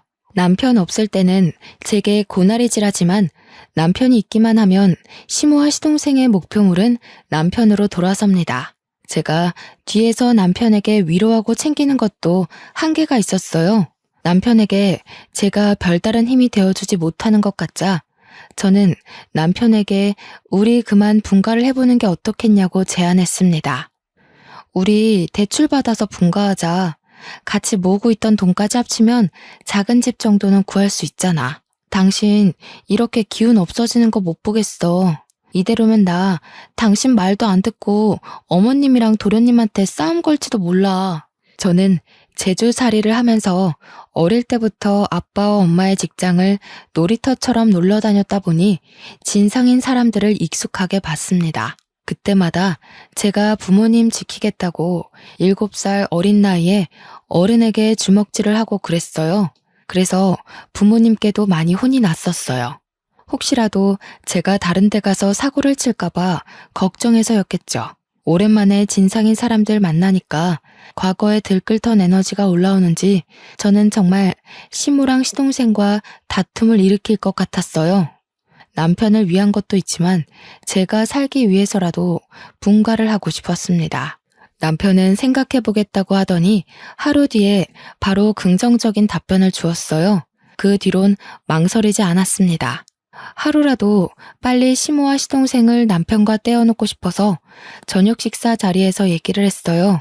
저희가 분가를 하겠다고 시모에게 알리자 역시 예상했던 대로 시모는 돈도 없는 것들이 살림 동낼 생각 있냐고 성질을 부렸습니다. 버는 사람 따로 있고 쓰는 사람 따로 있어? 혹시라도 우리한테 손 벌릴 생각이면 말하라. 지금 애비랑 동생이 돈 잘 번다고 콩콩물 좀 떨어지지 않을까 생각하나 본데 절대 그럴 리 없다. 우리가 알아서 할 거니까 엄마는 신경 쓰지 마세요.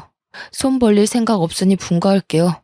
아버지한텐 제가 따로 연락드리겠습니다. 왜 그래 형? 내가 와서 불편해서 그래? 그럼 그냥 형이 있어. 내가 따로 독립할게.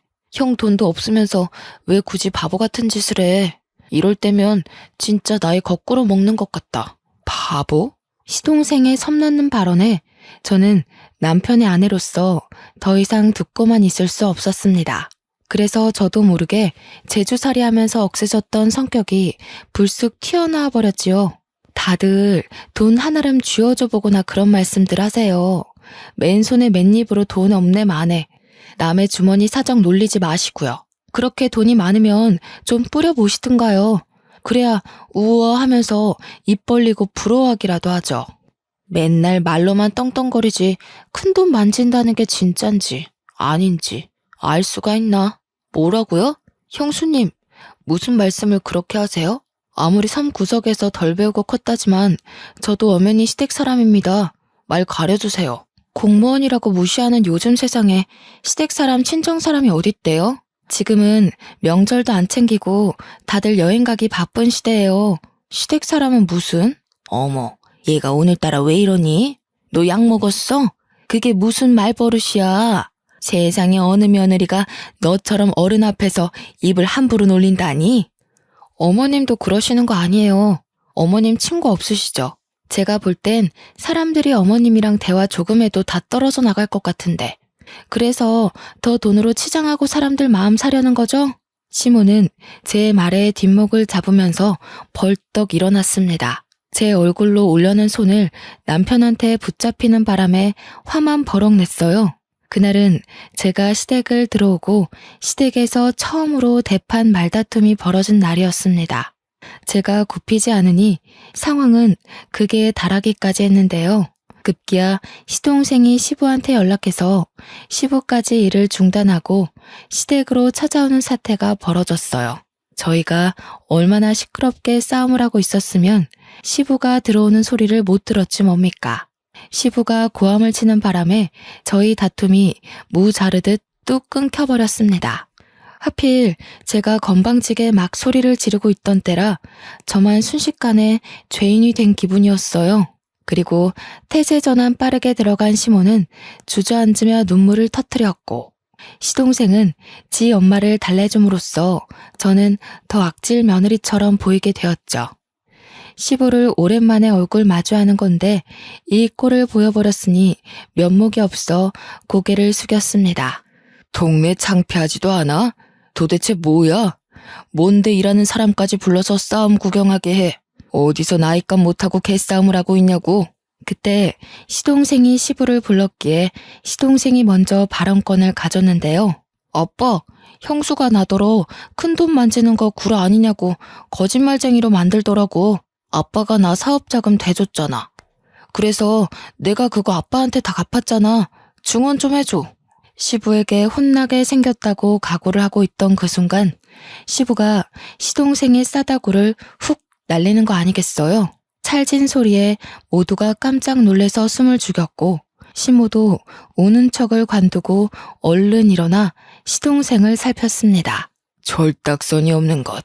내가 돈으로 잘난 체 하는 일 없도록 하라고 했지. 나는 아들이라고 봐주는 것도 없다. 철없이 굴면 바로 호적에서 제명이야. 어디서 사업하는 사람이 함부로 허세를 부려? 왜 애 얼굴에 손을 대요? 잘못한 건 큰애네인데 왜 우리 애한테 그러냐고요? 당신 매번 우리 애한테만 차별할 때 내가 얼마나 속상한지 알아요? 시끄러워.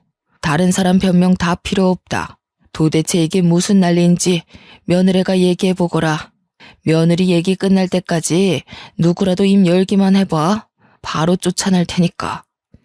의외였습니다. 제가 마지막까지 악을 지르고 있던 사람이라서 시부가 저를 안 좋게 볼 거라고 생각했거든요. 근데 그게 아니라 시부는 그나마 제가 제3의 입장이라고 생각한 것 같았어요.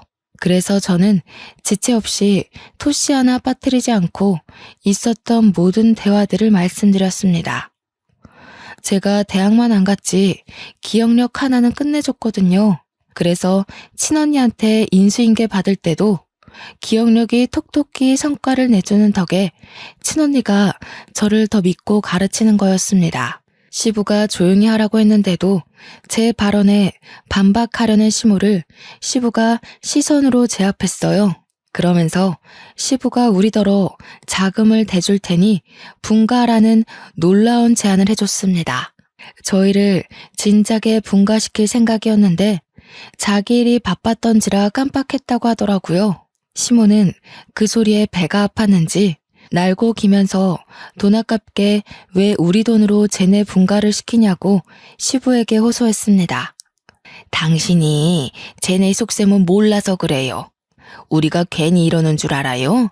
당신 돈 있는 거 알고 공짜로 돈 구해내려고 그런 거라고요. 엄마, 그만 좀 하세요. 이 사람 여기저기 돈 구하는 사람 아니거든요. 엄마 같은 사람이랑 달라서 사람밖에 구해본 적 없는 사람입니다. 모욕하지 마세요. 사람 같은 소리 하네. 사람은 뭐 아무나 구하는 줄 아니? 차라리 돈 구한다고 하는 게 훨씬 현실 같겠다. 애들 장난도 아니고 그런 것도 변명이냐? 유치해서 정말. 어머님처럼 돈 생각만 하는 사람들은 생명을 구한다는 말에 괴리를 느끼겠죠. 제정신 바뀐 사람들은 어머님 같은 사람 옆에 두질 않아요. 이거 보이세요? 어머님은 누굴 구하다가 이런 상처까지 감수해 보셨어요? 뭐든 어머님 기준에 안 맞다고 함부로 판단하지 마세요. 시모에게 눈에는 눈, 이에는 이로 공격하다 보니 저도 모르게 숨겨놨던 흉터를 드러내게 되었습니다. 유치한 다툼인 걸 알지만 시모 화를 복돋는 데는 이만한 공격이 없더라고요. 제 흉터를 보고 시모가 살짝 흠칫하긴 했지만 또 자기만의 해석으로 맞대응을 하려고 했는데요. 그때 시모를 밀치고서 시부가 제 앞을 차지해오는 거 아니겠습니까? 설마 며느리야? 그 상처 어떻게 다친 거야? 어디서? 언제 그렇게 됐어? 너 제주도에서 살았다고 했었지? 설마 그게 그 흉터랑 관련이 있니? 예? 이건 제주도에서 한 13년 전인가? 아빠랑 같이 낚시 나갔다가 우연히 물에 빠진 사람을 구했었는데 그때 다쳤어요. 네가 구했다는 사람이 혹시 연령 좀 있는 아줌마였어? 키가 좀 작고 분홍색 셔츠에 빨간 긴 치마를 두르고 있지 않았니? 어머, 아버님께서 그걸 어떻게 하셨어요? 그 아줌마랑 아시는 분이에요? 설마 아줌마 위급하실 때 옆에 계셨던 분이 아버님이셨어요? 13년 전 일이라 기억이 가물가물할 수 있지만 제가 기억력이 좋은 편이라고 했잖아요. 그래서 그때 제가 구한 아줌마의 인상착의를 기억하고 있었거든요. 제가 가까운 배 위로 아줌마를 올리자마자 누가 신고를 했는지 이미 해경이 빠르게 당도했었고 그 정신없는 상황에서 저는 시부 얼굴까진 확인하지 못했습니다. 저도 다쳤던지라 해경의 도움을 받아 병원에 가버렸기도 했거든요. 시부는 저의 증언에 충격 먹은 표정을 하고 있더니 곧 제 손을 꼭 잡았습니다. 그 이후 시부가 줄줄줄 얘기해주는 사실에 놀란 건 오히려 저희 쪽이었어요. 알고 보니 제 남편의 친모였던 아줌마가 시한부 인생을 살고 있었는데 요양을 한다고 제주살이를 시작했었대요.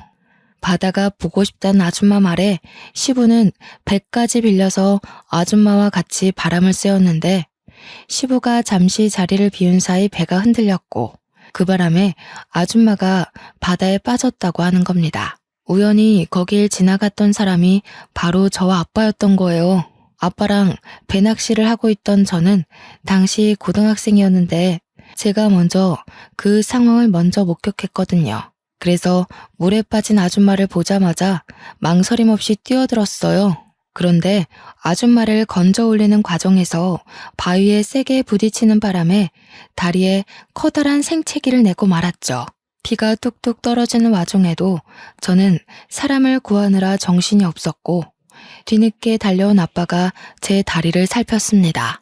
그 상황에서 아마 시부는 아줌마를 살리기 위해 인공호흡을 하고 있었던 걸로 기억해요.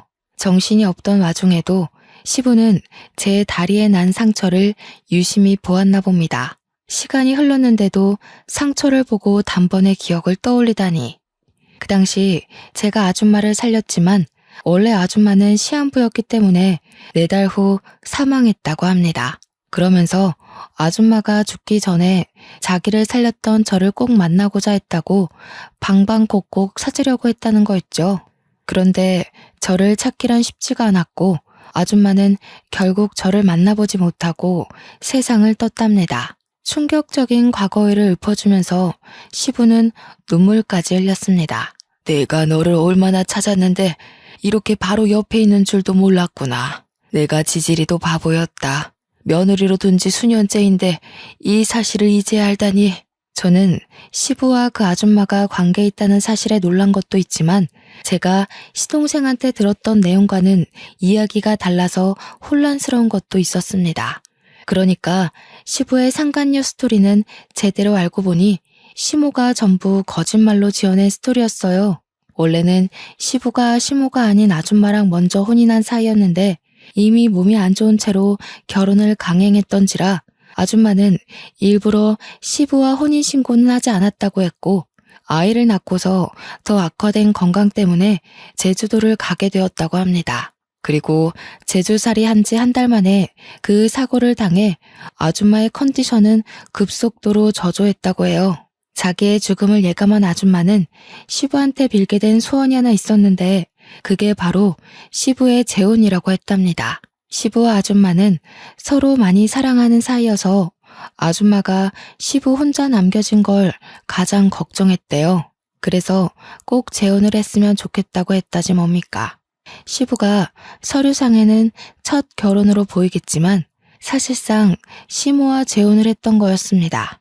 시부는 아줌마의 마지막 소원을 들어주기 위해서 당시 아줌마의 요양보호사로 있던 시모와 계약 결혼을 했고 아줌마는 그걸로 이제 시부 걱정 않고 마음 편히 눈을 감았다고 했어요.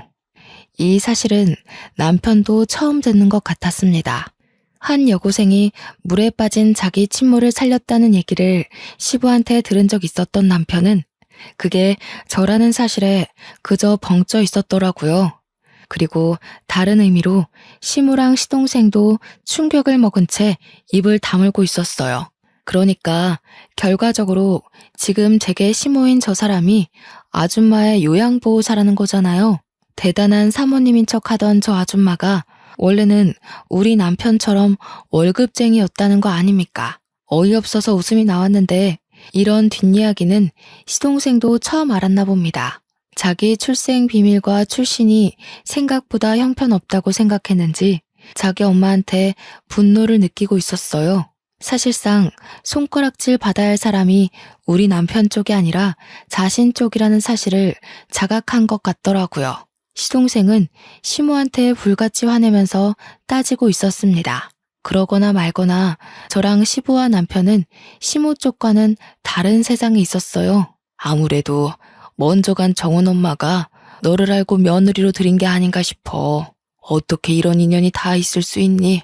내가 어떻게 이리 소중한 사람을 몰라봤을까? 아니요, 아버님. 저는 할 일을 했을 뿐인걸요. 아줌마가 살아계셨다면 좋았을 것을. 그래도 아버님 말씀하시는 거 들어보니까 아줌마가 정말 좋으신 분이었다는 게 느껴져요. 고맙구나. 내가 이제 먼저 간 정은 엄마한테 얼굴 들 수 있겠어. 그리고 사돈댁에도 곧 인사를 드리러 가야겠다. 내 은인이 우리 집에 들어왔는데 내가 이대로 가만히 있을 수가 없지. 여전히 당황스러운 전개였지만 사실을 받아들인 저는 오히려 아줌마가 돌아가신 것에 유감을 표했습니다. 그리고 시부는 제게 만나면 꼭 보상할 거라 기다리고 있었다면서 잠깐 방에 들어갔다 나오셨는데요. 손에 쥐고 온 건 다름 아닌 통장이었습니다. 돌아가신 아줌마의 유언이기도 하다면서 저에게 그 통장을 주더라고요. 그게 아줌마 사업장을 정리하고 남은 돈의 일부라는데 아줌마 말로는 꼭 자신의 은인에게 답례를 하고 싶어 했다고 했어요. 얼떨떨하게 받은 그 통장을 열어보는 순간 저는 소스라치게 놀라서 다시 시부에게 통장을 돌려줬습니다. 소소한 답례라기엔 너무 큰 돈이었거든요. 회사의 오너였다는 아줌마가 제게 일부만 남겼다는 그 유산은 무려 31억 원이었습니다. 한 번도 본 적 없던 숫자이기도 했고 너무 큰 돈이라 받을 수 없다고 바로 돌려줬는데 시부는 너무 완강했어요. 13년 전부터 이미 이 통장은 제 돈이었다고 자신은 주인을 찾아줬을 뿐이라고 하더라고요. 손이 떨리는 액수였지만 시부의 대쪽 같은 부탁에 저는 결국 그걸 받게 되었고 시모는 조용히 숨지고 있더니 제가 통장을 받자 갑자기 배가 아파서 죽으려고 하더군요. 시모는 곧 시부한테 이혼 요구 당했어요. 아마 제가 그대로 일러바친 발언들을 믿어주는 듯 했습니다. 제가 거짓말할 사람은 아니라는 걸 시부가 알아봐준 덕일 겁니다. 결국 시부모는 이혼을 했어요. 시부가 소송 비용 드리고 싶지 않으니 조용히 도장 찍으라고 하는 걸 저와 남편은 곁에서 구경했습니다. 시모의 초라한 처지를 보고 있자니 남편 복수가 완벽하게 된 기분이라 시원했어요. 그리고 시동생은 시부의 씨를 받은 몸이라서 시부가 시동생이 갖고 있는 사업장만 주는 걸로 하고 집에서는 내쫓겼습니다. 그날이 시댁 사람들과 처음 다툰 날이었는데 그게 마지막 다툼이 되어버린 셈이었네요. 저와 남편은 굳이 분가를 하지 않고 시부를 모시고 살게 되었어요. 시부가 자기는 신경 안 써도 된다고 했는데 제가 합가 생활하면서 시부 생활 패턴을 봐왔기에 시부만 두고 분가를 할 수는 없었습니다. 시부는 밥도 잘 안 챙겨 먹고 회사에서도 대충 직원들이 챙겨주는 샌드위치나 김밥 같은 것만 드시더라고요. 그래서 제가 도시락을 챙겨드려야겠다는 생각으로 남게 되었어요. 시부는 처음에 저더러 고생스럽게 왜 그러냐고 하지 말라고 했는데 제가 고집을 꺾지 않으니 어느 순간부턴 도시락을 꼬박꼬박 챙겨가시더라고요. 그 때문인지 과거에는 저녁 식사 때 함께한 적 없던 시부가 요즘은 저녁 식사 시간에 맞춰서 퇴근을 하고 오십니다. 제가 분위기를 좀 잘 띄우는 타입인데요. 남편과 시부 앞에서 며느리 노릇 아내 노릇 톡톡히 하면서도 제 성격을 그대로 드러나니까 가끔은 시부가 개그맨이 따로 없다고 하세요. 칭찬인지 모르겠지만 시부랑 남편이 웃는 게 좋으니까 좋게 생각하려고요. 그리고 저는 31억 받은 돈에 손을 조금 댔는데요. 친정 부모님께 집을 하나 해줬고 언니랑 형부네에도 집 하나 해줬고 남은 돈은 적금 들어놓았어요. 제가 원했던 결혼 생활이 어떤 모습인지 한 번도 생각해 본 적 없지만 다시 생각을 해보라고 한다면 딱 지금이 아닐까 싶습니다. 주위에 모난 사람 하나 없어서 그런지 세상을 바라보는 게 제 시선이 아주 둥글둥글하네요. 앞으로 손자, 손녀가 생긴다면 제 결혼 생활이 완벽하게 즐겁지 않을까 생각합니다. 다른 거 바라는 거 없고 그저 우리 식구들 전부 몸 건강, 마음 건강하게 잘 지내길 바랄 뿐이에요. 제 복권 1등 같은 사연 어떠셨나요? 이거 복권 당첨이라고 해도 되겠죠? 저희 식구가 받은 행운처럼 제 사연 듣고 계시는 청취자분들께서도 돈벼락 떨어지길 바랍니다. 감사합니다.